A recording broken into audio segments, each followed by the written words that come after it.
Cavalheiros, nesse vídeo nós vamos dar uma olhada nas entranhas, nos órgãos internos dos motores mais prediletos, aqui um dos motores mais icônicos que a Europa, a Mercedes, na verdade, fez no seu segmento AMG, conhecido como M156, o V8 aspirado 6.2 dos AMGs, cavalheiros. E esse motor, se você acompanha o canal há algum tempo aqui, você sabe que esse motor está derretendo. E eu já mostrei muita coisa aqui para vocês. Eu já mostrei para vocês aqui coletor de admissão que estava literalmente corroendo. Já mostrei para vocês o parafuso de cabeçote que também derrete.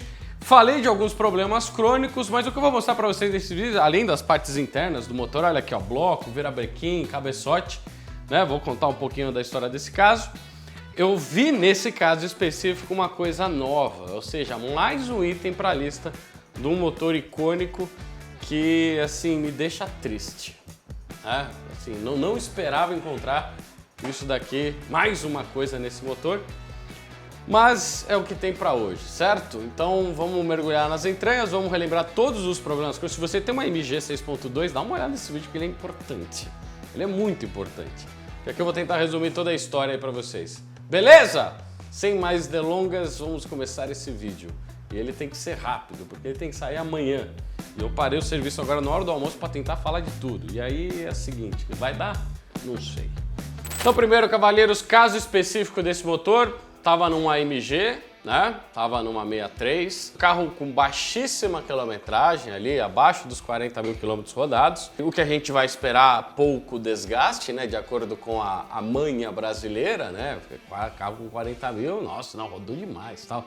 Enfim, pouco desgaste, entre aspas, vou provar para vocês que talvez não é por aí o negócio. Mas ainda assim, passou por uma inspeção visual e aí o motor intermitentemente tinha um barulho estranho. Né? Às vezes ele dava um tec, tec, tec, tec, tec, tec, tec, tec, tec, tec, tec. Às vezes vinha, dependia de temperatura, etc. Estranho. Mas o que eu vou mostrar para vocês aqui é que essa história ela foi assim para as entranhas do motor. Por isso que a gente está aqui com todo ele desmontado e por isso que eu vou gravar esse vídeo. Só relembrando, o M156 é o 6.2 da AMG, entre as três alemãs que fabricam o V8 lá na Alemanha, nós tínhamos a Audi, né, trabalhando lá com a plataforma V8 biturbo, né, utilizando de turbo compressores no início ali do século para empurrar ar para dentro do motor. A BMW pensando em uma filosofia completamente diferente de você construir um motor e fazer ele gerar mais potência, né? A Audi na turbo, a BMW pensando em eficiência. Então eles não estavam preocupados muito com o deslocamento e sim fazer com que aquele motor respirasse, né? Tivesse narinas largas e respirasse de uma maneira como se fosse um atleta de elite de provas de stint, né?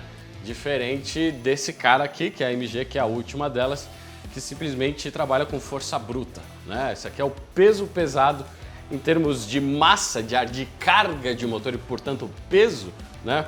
Esse daqui utiliza arroz e feijão bastante, né? Essa é a filosofia aqui do negócio. A Audi utilizando anabolizantes, a BMW utilizando, né, aquela taxa de gordura fininha e aqui assim, ó, põe arroz e feijão para dentro e foda-se. Abre o cilindro, né? Dá uma olhada. Pistãozinho de 102 milímetros. Olha o tamanho desse pistão. Ó, só pra você ter uma ideia, eu nunca uso esse micrômetro para a gente fazer a aferição. Olha só, ele está basicamente novo, né? E é o único micrômetro que me permite fazer uma aferição aqui, né? De tão grande que é esse pistão. Pera aí que eu vou pagar um comparativo aqui, rapidinho. Vou pegar um de M5, pera aí. Então olha que interessante aqui, cavalheiros. Eu tenho um pistão de um V8 4 litros da Audi, 8 cilindros, 4 litros de deslocamento. Quando a gente fala de litros de deslocamento, é basicamente o volume, certo? Você imagina uma garrafa de 1 litro de refrigerante. No motor da Audi você vai ter 4 delas, que é o espaço, né? O volume que eu tenho aqui do cilindro se eu baixar todos os pistões e medir esse volume que tem aqui. na cálculo da Audi, nós temos, ó, a garrafa, ela é estreitinha, né? Aquela garrafinha pequena, né? Eu tenho o quê? 80 e quantos aqui? 85 milímetros, 86 milímetros, na verdade, 85,9 de diâmetro aqui da garrafa, certo? E na soma dá 4 litros. Aí eu venho com a BMW. A BMW, isso aqui na verdade não é de um V8, isso aqui é de um V10. Só que o V8 da M3 é basicamente o mesmo pistão, certo? Eu tenho um pistão mais largo aqui, por volta de 90 e alguma coisa. Vamos ver se está escrito aqui. Esqueci a medida. 90 e alguma coisa, né? Então de 85 para 94, 95 aqui mais ou menos de diâmetro aqui do... Pera aí, vou medir aqui. 85, 92, 102. Olha o tamanho disso aqui, cavaleiro. Que coisa brutal, né? E não é à toa, né? Veja aqui assim, ó, aí voltando. Cilindrinho pequeno, mais um turbo comprimindo ar para dentro. E aí a massa de ar que entra, como o gás é comprimível, a massa de ar que vai estar aqui em cima do pistão, ela é mais densa, né? Então o ar é mais pesado porque ele está compactado, por causa dos turbocompressores. Aí a gente aumenta para 5 litros, né? Na BMW ou no 4 litros do V8 da M3. E aí 6,2 litros, com 102 milímetros de pistão de Opala aqui, né?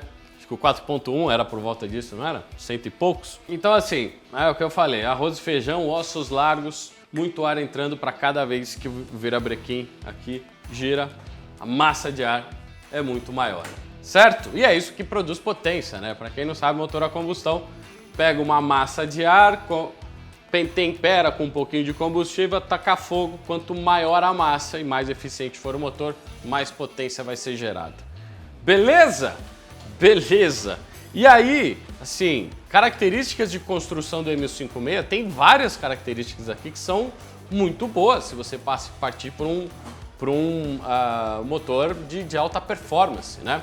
Além da própria litragem, a estrutura do bloco que eu tenho aqui, ela é muito interessante. Primeiro, bloco no formato closed deck, né? Diferente lá do M157, que eu já mostrei aqui no canal para vocês, esse motor aberto também, que foi o que veio depois desse motor, o 5.5 V8 biturbo. O bloco do M156 da geração anterior, ele é superior, né? Ele é mais rígido.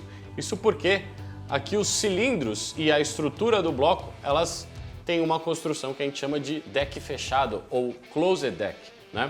Isso dá uma rigidez estrutural maior se comparado a um outro motor que é open deck. Nesse esquema de motor, a gente tem uma rigidez estrutural na parte superior aqui do bloco menor, tá? Devido às forças de combustão que nós temos aqui, as pressões tendem a torcer ali dependendo da potência que você está extraindo por cilindrada, certo? Então o M156 tem a melhor construção possível, tendo em vista motores de linha aí e fabricações para motores de rua, tá bom? Uma outra coisa que chama atenção é que o M156 foi um dos primeiros motores a trabalhar com um revestimento específico aqui, a parede do cilindro, que vai ser uma espécie de pista para o pistão, né?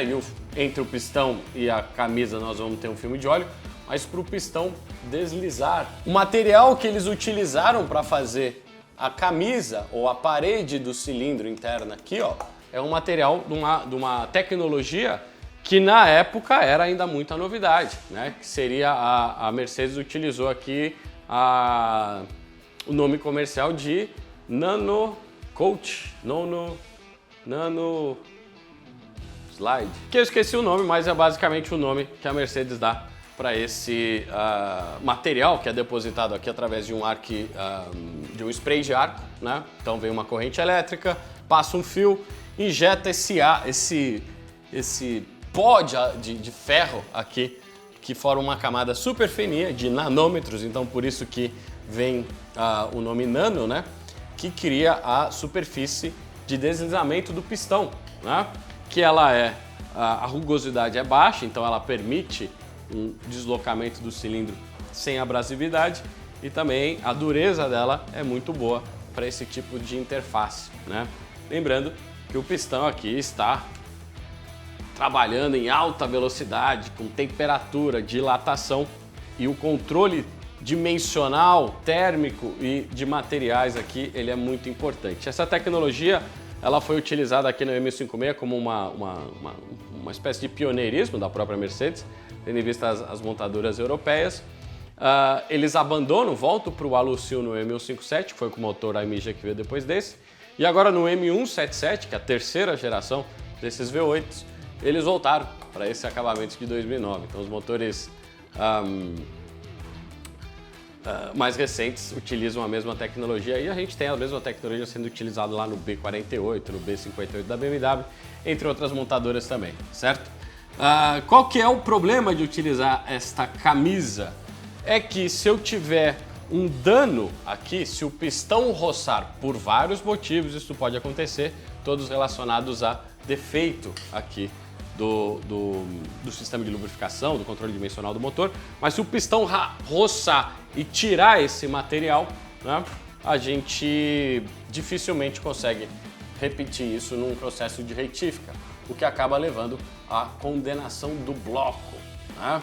E uma das primeiras coisas que a gente tem que analisar nesse motor que estava com problema de lubrificação, ainda nem falei disso, né, é como é que está o aspecto das camisas. Então vem olhar mais de perto. Então, para você que fica falando aí que carro de baixa quilometragem, né? Porque o carro tem mais de 10 anos, mas a quilometragem é baixa. E aí sabe o que isso significa? Pode acontecer isso daqui, ó. O carro fica muito tempo parado, certo? O pistão que trabalha aqui dentro, certo? Nessa parte aqui, ó, entre a saia e a parede do cilindro, acaba acumulando umidade. E essa umidade acaba oxidando parte desse tratamento de ferro, né? Tanto que você vê pelo próprio padrão da oxidação, é uma oxidação típica de materiais ferrosos, né? Diferente do alumínio, que tem uma cor mais esbranquiçada. Aqui a gente vê essa camada, né? E que ela está ligeiramente oxidada. Só que isso não é um problema de fato. Isso vai ser um problema daqui a 30, 40 anos, caso isso continuar acelerando. Mas é comum esses blocos, e todos os cilindros desse motor têm o mesmo aspecto aqui, tem uma espécie de oxidação aqui nessa camada, né, que acaba tirando essa parte mais brilhante, mas em termos de profundidade, perda de material aqui é pouca, né? Uma outra coisa que vocês vão notar aqui, e aqui já chama um pouquinho mais a atenção, é que os riscos que nós temos aqui na camisa ao redor, eles estão assim bem distribuídos, né? Bem uniformes, e são bastante riscos, né? A oxidação não é um grande problema aqui, mas os riscos já chamam um pouquinho a atenção, porque a gente espera que o motor nessa quilometragem ele tenha a superfície mais polida, com menos quantidade de riscos aí, se comparado com o que a gente vê de fato neste bloco aqui, certo? O que indica que o motor provavelmente passou por algum problema de lubrificação. O que nós temos que fazer aqui? Fazer um controle dimensional para ver se esse desgaste não afetou o espaço mínimo, né, a largura mínima aqui do cilindro, que vai fazer com que o motor tenha problemas aí no futuro, certo? E é isso que a gente está aqui fazendo nesse momento. Não terminou para eu gravar o vídeo, então eu não vou mostrar para vocês as medidas, mas estamos em fase de inspeção aqui. Uma outra coisa que chama atenção na estrutura, na coluna dorsal do atleta de elite aqui, né? Além da sua construção em alumínio, né? Mais leve, além dos largos diâmetros aqui de cilindro, né? A gente tem uma razão de bore e stroke de 102 para 94, se eu não me engano. Então, a gente está falando aqui de um motor sobrequadrado, um motor que pode girar bastante, né? Isso compensa a massa extra do cilindro, né? Porque o curso e a alavanca vai ser menor. Ou seja, todas as características aqui de um atleta de elite. A última coisa que chama a atenção, se a gente olhar aqui por baixo, né, da estrutura também rígida aqui das camisas, né? As camisas não são flutuantes, fazem parte da própria estrutura do bloco, é que a parte dos mancais ou as travas aqui do virabrequim fazem parte do deck inferior, que está aqui atrás, certo? que é uma parte estrutural também, né? Se você for ver, o mais comum é a gente ter o bloco com uma espécie de alojamento, ele vem até aqui, e aí os mancais eles são separados, né? Eles são peças separadas aqui, como se fossem arcos, né? E aqui, para dar uma estrutura, rigidez, para dar uma rigidez torsional para esse bloco, lidar com as forças aqui de combustão e do virabrequim girando aqui a 7 pau, né? A Mercedes optou por fazer a parte de baixo do motor integrada. Olha só a massa disso aqui. Isso aqui é um tarugo de alumínio que vem aqui e ajuda a prender o virabrequim no lugar, certo? E olha que curioso. Não vou conseguir nem... Deixa eu botar aqui de pé para vocês. O virabrequim fica posicionado aqui, certo? Ele fica amarrado por esses 5 mancais que nós temos aqui. E as bielas ficam girando aqui nesse alojamento. Como é que eu vou parafusar a biela se eu não tenho nenhum buraco, certo? Se quando eu botar isso daqui no motor, como é que eu parafuso as bielas? Como é que eu tenho acesso a esses 2 parafusos para essa peça que está aqui no meio? Eu não consigo acessar elas. Interessante essa construção, né? Para o técnico é terrível. Porque no final a gente vai ter que posicionar o virabrequim antes, torquear todas as bielas e depois a gente torqueia o mancal do virabrequim aqui em cima, entende? Eu ponho o virabrequim, ponho todos os pistões, torqueio as 8 bielas e depois eu venho com isso e posiciono, né? Que nem eu falei, para o técnico é terrível, mas para a estrutura do bloco, para ele lidar com as forças de um motor super potente, isso é muito bom. Outra coisa que a gente consegue analisar aqui, né? A estrutura de casting aqui, uma estrutura bem detalhada, né? Aí as coisas que eu fico pirando, mas não tão bem acabada que nem a gente viu lá no motor V10 da M5. Se você não viu esse vídeo ainda, nós temos vídeo de motores V10 da M5 forjados aqui. Você clica e dá uma olhada lá para ver esse outro vídeo de motor também, certo? Então assim, conclusões assim, olhando, né, pela primeira vez, para quem nunca viu, todas as características que eu falei até então são características de motores de competição, né? Motores planejados desde o início para serem motores de alto desempenho. Ok? Ok. Outra coisa que a gente pode falar aqui, dá uma olhada no curso da bielinha aqui. Cadê o da... Vê que a bielinha da Audi ela tá torta, né? Por que será que ela tá torta? Olha o curso, né? Veja que... Bom, isso a gente tem que analisar no virabrequim, mas se a gente botar assim lado a lado, né? A gente percebe que há uma bela diferença apenas no diâmetro dos pistões, né? Muito interessante isso.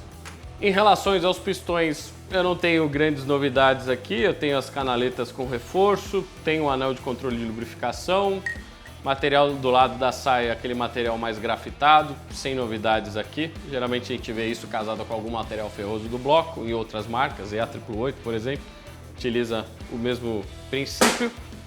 E a carbonização desse motor aqui na cabeça dos pistões, ela tá leve, o que indica que o motor rodou com boas gasolinas, certo? Então o problema de lubrificação que nós tivemos aqui não foi relacionado a gasolinas.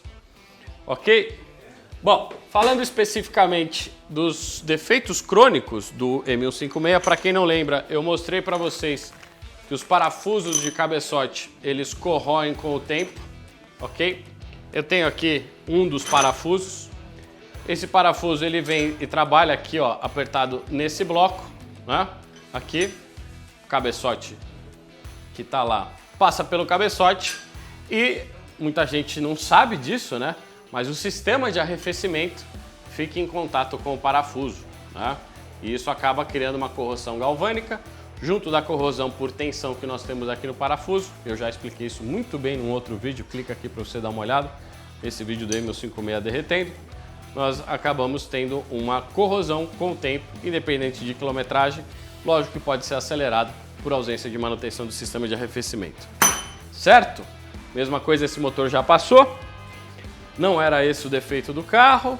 E que mais que a gente pode falar aqui de defeitos crônicos do E1056? O E1056 sofre de outros problemas. Um deles é aqui nos variadores do comando, certo? Na parte de faseamento, de sincronismo dos comandos com o movimento da parte de baixo, nós temos este variador aqui, certo?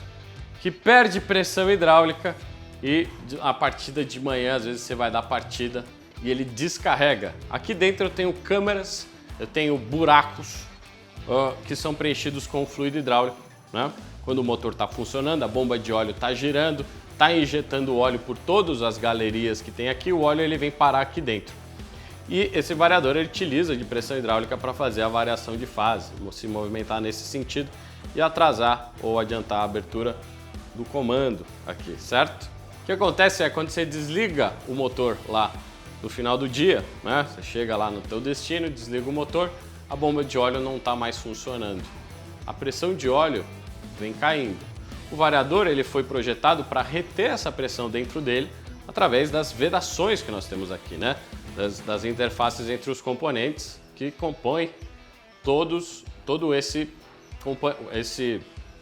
mecanismo aqui, né? E o que acontece com o tempo é que o variador acaba perdendo esse poder de retenção, você desliga o motor, o óleo para de circular, a pressão despenca e o óleo sai aqui do variador. Você vai dar partida amanhã, no dia seguinte, o variador está descarregado, a galeria que devia ter óleo está vazia, né? E o ar você consegue comprimir ele lá dentro, né? O que acontece de manhã? Você dá a partida, faz assim, né? Esse é basicamente o comando tentando comprimir ar, o variador comprimindo o ar lá dentro, até que o óleo que precisa do motor girando para construir a pressão, para caminhar de novo, sair lá do cárter e chegar no variador, ele ser preenchido, né? Como se você estivesse lá enchendo a tua xícara de Nespresso, né? Precisa botar óleo aqui dentro, isso demora um tempo. E aí esse tempo, enquanto não tem óleo lá, o variador bate, entende? E existem kits de reparo, né, para você trocar a tampa, mas a minha recomendação é trocar o variador. Sai um pouquinho mais caro, mas você compra uma peça original, certo? Já atualizado, que vai resolver o problema. Um outro problema relacionado à metalurgia do E1056, que aqui ainda estava bem no seu início, está relacionado ao desgaste dos comandos, né? Os comandos eles trabalham aqui girando em cima aqui do cabeçote e eles trabalham com um esquema de tucho mecânico hidráulico, certo? Nós temos aqui, existe um tucho lá dentro que tira a folga com a pressão de óleo, mas a interface de comando do comando é basicamente aqui metal no metal, certo? E a gente precisa ter entre o lobby do comando e o tucho, certo? Nós precisamos ter um filme de óleo. E nessa região, o lubrificante ele tem um trabalho muito específico. É uma zona que a gente fala de extrema pressão. Então aqui o lubrificante que vai ficar entre as duas peças vai ser submetido a uma carga bem elevada. E aí ele precisa aguentar esse tranco, né? Porque se ele colapsar, a gente vai ter metal com metal e ele vai gastar. As peças vão comer, né? A mais dura vai vencer, a mais mole vai perder. E geralmente o que a gente vê nos E1056, principalmente das de primeira geração, é um desgaste acentuado nos cames. E esse daqui é um motor também ainda nos primeiros anos. E se a gente dá uma olhada aqui, ó, no came do comando, na parte superior, a gente vê uma pequena descoloração aqui no came superior. É aqui nessa interface que a gente costuma ter o desgaste junto da interface dos tuchos, certo? Aqui começa a gastar, o comando começa a ficar escuro e o tucho começa a cavar, né? Analisando os tuchos desse motor, ainda está muito cedo. Esse motor ele não passou por isso. E eu falei que a Mercedes aqui, ela resolveu esse problema durante a vida útil desse motor. Ela resolveu trocando um componente. Muita gente não sabe disso. Mas o óleo ele é um componente. Então vamos lá, cavaleiros, vamos falar de lubrificante agora, né? Quando a Mercedes projetou esse motor lá e ele começou a sair em 2009, eles não tinham previsto que durante o uso eles iam ter um desgaste excessivo ali na interface do câmbio do comando com o tucho. Tá? Em 2009, a norma de desempenho do lubrificante na época, de qualidade do lubrificante, ela era a 229.5, certo? Era essa a norma desse motor aqui, do lubrificante, do desempenho mínimo do lubrificante que você tinha que aplicar. Eles lançam o motor em 2009, o motor começa a ser vendido e aí eles, nos motores que tem mais uso, né, mais quilometragem, etc., mais tempos de uso, eles começam a notar que o desgaste entre o comando e o tucho estava acentuado. E eu falei para vocês, a Mercedes resolveu esse problema, né, com o uso, com o tempo, né? E o que ela fez? Em 2012, a norma 229.5 foi atualizada no seu desempenho mínimo em relação à redução de desgaste, né? Em 2009, a nota mínima era de 6 pontos na nota, e em 2012 eles aumentam, né, o lubrificante para uma nota 8. Ou seja, em relação à redução de desgaste interno do motor, o novo lubrificante, para ele ganhar a mesma norma 229.5, teria que ter um desempenho muito melhor, teria que ter uma capacidade de reduzir desgaste interno muito maior do que o lubrificante que era vendido lá em 2009. Então eles atualizam a norma, e para os fabricantes de lubrificantes como esse aqui, o 8100 XS da Motul, eles tiveram que atualizar a formulação do lubrificante para que ele tivesse um controle de redução de desgaste maior. E aí assim eles minimizam ou basicamente eliminam o problema de desgaste aqui, né? Ou jogam para muito mais para frente o problema de desgaste atualizando só o lubrificante. Então tá aqui, a norma foi atualizada e o problema foi resolvido, entende? Certo? A galera acha que não, mas os comandos ainda vão comer. Não, agora vão comer num intervalo muito maior. E aqui tá a diferença, cavalheiros, certo? Eu já venho falando aqui há muito tempo, a parte de escolha de lubrificantes, ela sempre parte, todo mundo escolhe por marca, né? E eu falo, esquece a marca, olha a norma, certo? Qual que é a norma do teu motor? Motor M156, norma 229.5, beleza? Ali é o ponto de largada, qualquer coisa que não tenha homologação, que não tenha escrito 229.5 na embalagem não serve, vai dar merda, certo? Mas existem lubrificantes no mercado que excedem a norma 229.5. Então, em vez de entregar um desempenho de nota 8, eles entregam um desempenho de nota 9 ou 10, trabalhando com aditivos com melhor qualidade, certo? E é o caso do nome desse lubrificante, Excess. Ele excede as normas mínimas registradas na embalagem. Então, ele é muito melhor do que o lubrificante original da Mercedes, que foi reformulado para resolver um problema do motor. Entende isso? É por isso que chama Excess. Ele excede o mínimo. Ele é muito melhor do que o mínimo, certo? E tá aí, problema resolvido com troca de peça. Não precisa botar redutor de atrito.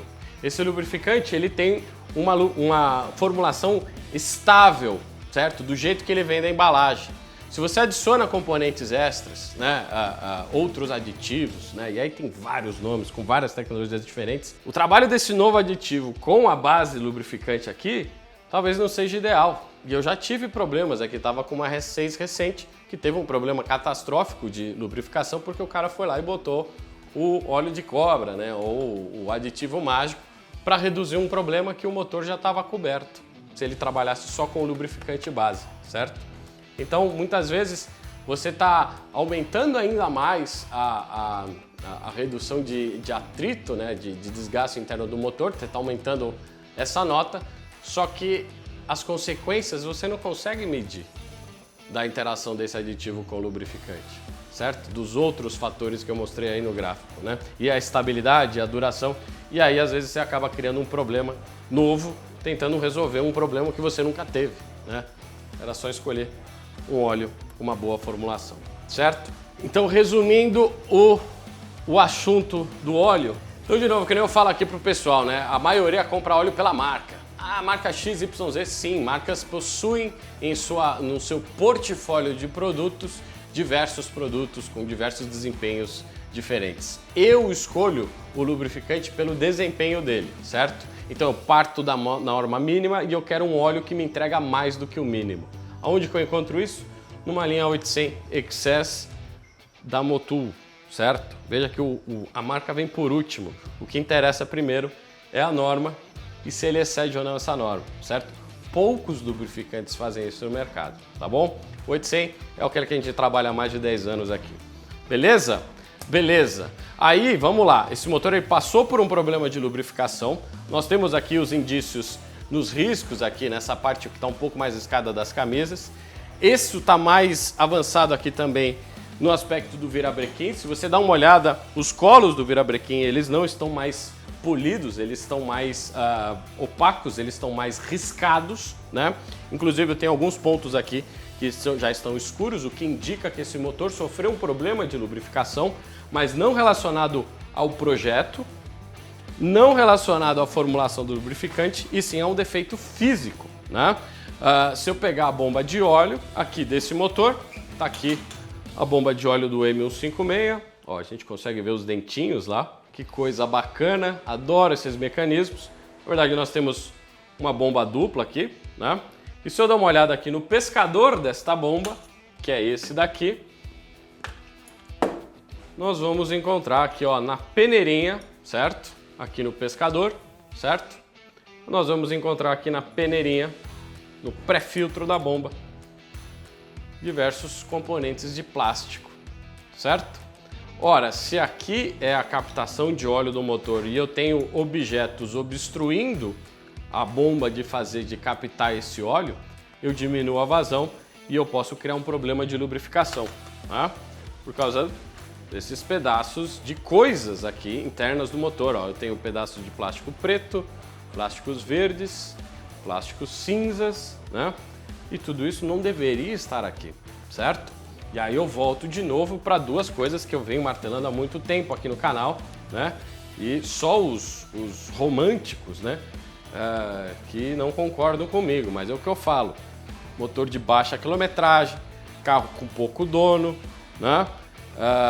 Manutenção em dia. Veja que a lubrificação do motor estava em dia. Eu não tenho verniz depositado aqui, ó, na parede do cabeçote.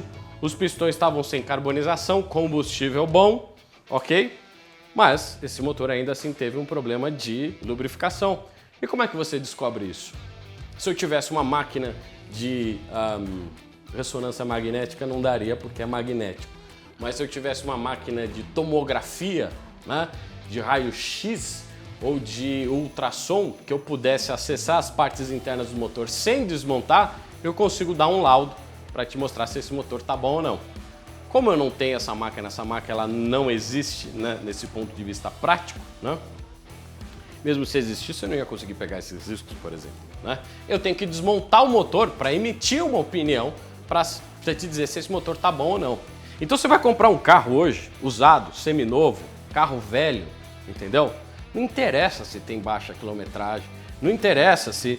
Lógico, você vai fazer um estudo de aspectos mais visuais que são acessíveis, eu posso tirar a tampa de óleo, eu posso dar uma olhada aqui e falar, olha, o aspecto da lubrificação desse motor, visualmente falando, tá bom.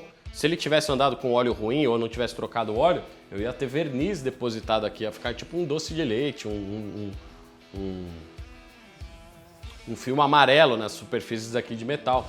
Se eu entrasse com uma câmera aqui no pistão, eu ia ver que a carbonização do pistão é pequena. Pô, indício que o cara tava botando gasolina boa, né? Mas dá pra dizer que o motor inteiro tá bom? Como é que tá o bronzeamento? Cadê o bronzeamento? Dá uma olhada para ver como é que tá a bronzina de biela. Olha essa área escura aqui, isso aqui foi perda de material, isso aqui é desgaste. Como é que eu meço isso sem desmontar o motor? Não dá, certo? Se eu pegar uma amostra do lubrificante e levar para um laboratório, eu consigo ter uma ideia do que está suspenso naquele momento ali de partículas metálicas no lubrificante. Mas eu não consigo dizer se a biela está pronta para abrir o bico ou não. Não dá para dizer, tem que desmontar. Então você vai comprar carro velho, aí vai o vendedor e te fala assim, meu amigo, o motor está zerado, pode fazer. Você fala, e como é que tá a bronzina? Como é que tá o carreto das correntes? ou a flange das correntes, como é que você quer chamar esse componente aqui? Você sabe me dizer se do M156 a parte do damper aqui das engrenagens está boa? Sem desmontar? Isso aqui fica aqui, ó, no virabrequim. Aqui, ó, dentro do motor. E dá uma olhada para ver como é que tá essa peça. Ela tá desgastada. Ela quebrou parte do material que faz o damping aqui, que faz um amortecimento, que ele é uma espécie de um plástico meio emborrachado, né? Se eu aperto ele, eu percebo que ele tem uma flexão, né? Então é algum material sintético aqui, uma borracha, algum tipo de plástico, né? Que faz esse trabalho de damping aqui, talvez para diminuir o barulho da circulação das correntes aqui, né? Pegar um pouco do amortecimento, lá da variação lá em cima, dos pulsos de combustão aqui no virabrequim. Veja que ele se desfez. Isso é normal?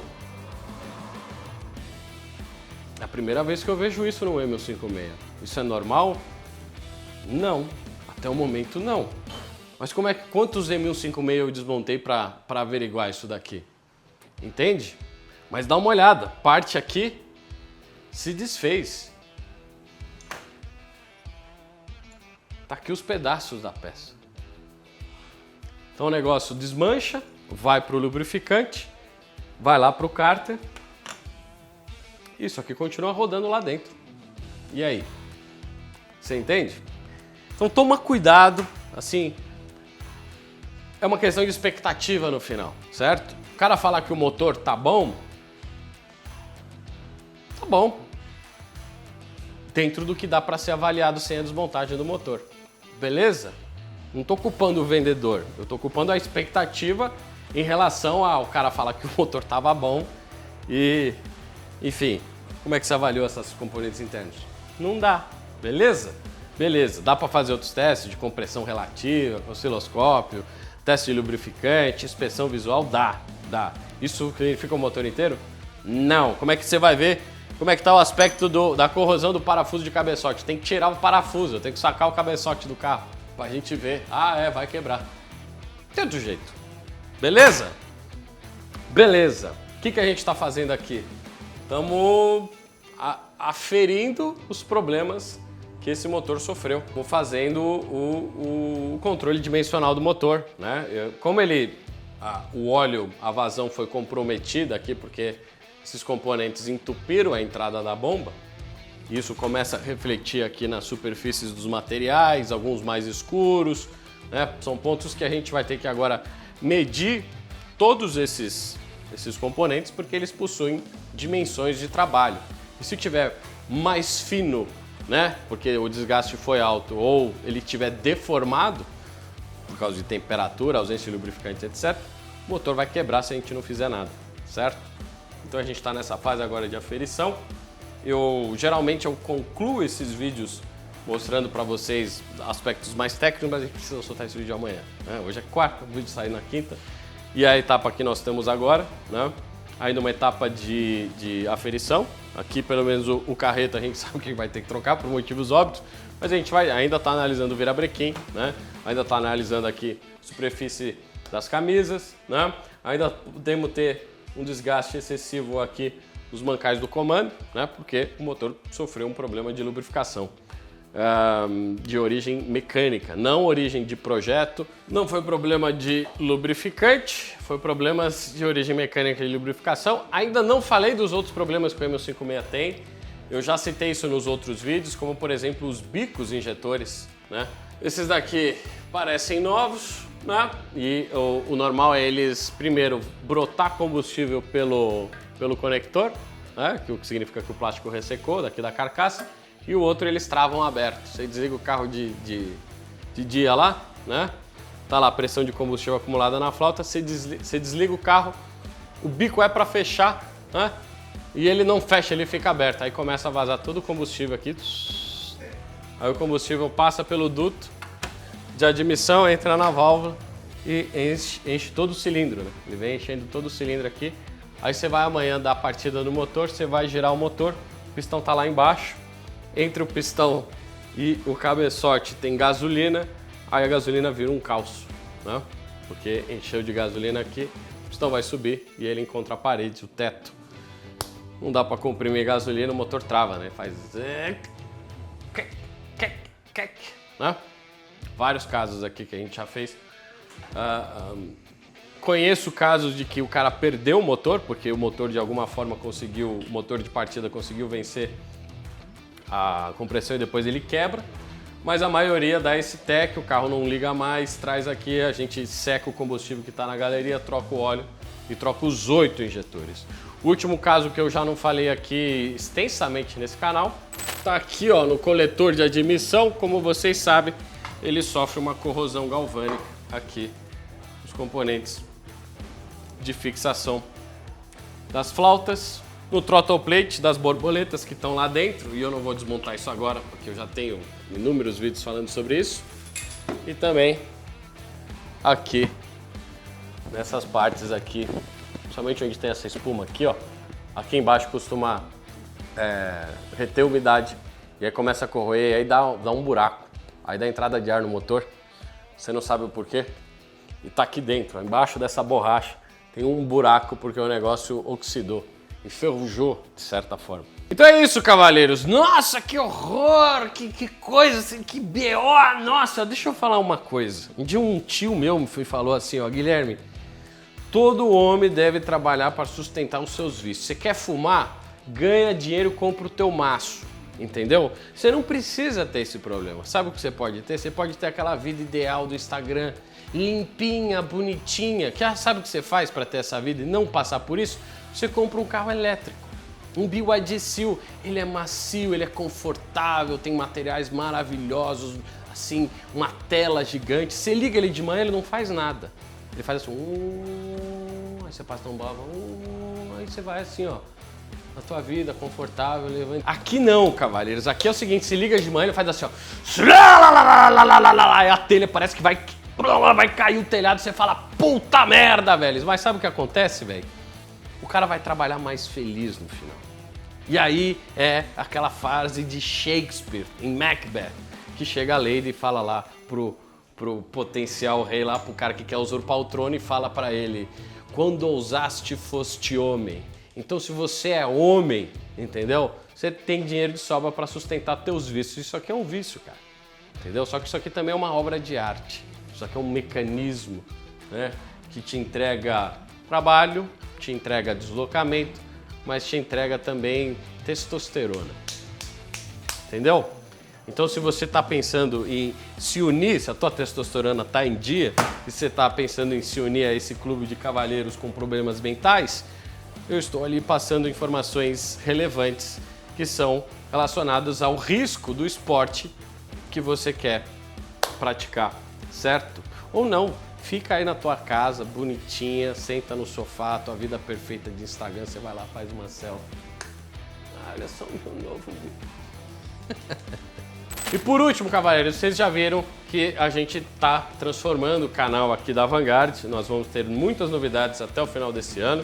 Provavelmente na sequência desse vídeo eu já vou passar um outro vídeo que eu vou falar de todas as mudanças que a gente está botando aqui no canal, tanto na linguagem, na questão das imagens, até o nome vai mudar, certo? E lembrando que eu posto há mais de 4 anos aqui, pelo menos um vídeo por semana, em média, certo? De assuntos técnicos. Esses vídeos eram postados nos últimos anos toda quarta-feira e eles agora saem toda quinta-feira. E eu continuo postando esses vídeos, certo? Só que junto desses vídeos eu também estou postando mais 2 por semana.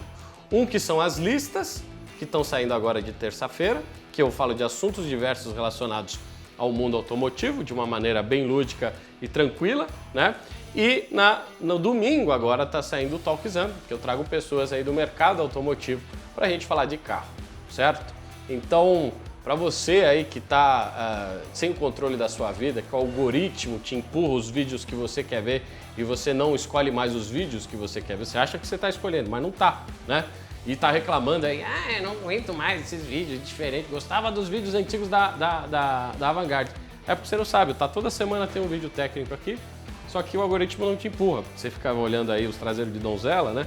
E aí ele te fala, não, peraí, deixa eu competir aqui, qual que será que você vai clicar mais, né? O do V8 ou do traseiro, né? É o que acontece. Só que sabe que toda quinta-feira aqui eu tenho esse compromisso com vocês há mais de anos aí de postar vídeos de assuntos técnicos. Hoje deu para fazer um de motor bacana e crie o hábito, independente do que você chega aí de noite em casa aí e vai assistir o que a lista lá do feed te apresenta, crie o hábito de entrar aqui toda quinta-feira nesse canal, se você gosta desse tipo de conteúdo. Beleza? Novidades vêm aí, aguardem, todas para melhor. E o ano que vem também a gente tá cheio de coisa nova aí pro canal e pra oficina como um todo também. Certo? Falei demais. Esse vídeo fica por aqui. Eu sou o Guilherme e esta é a Vanguard.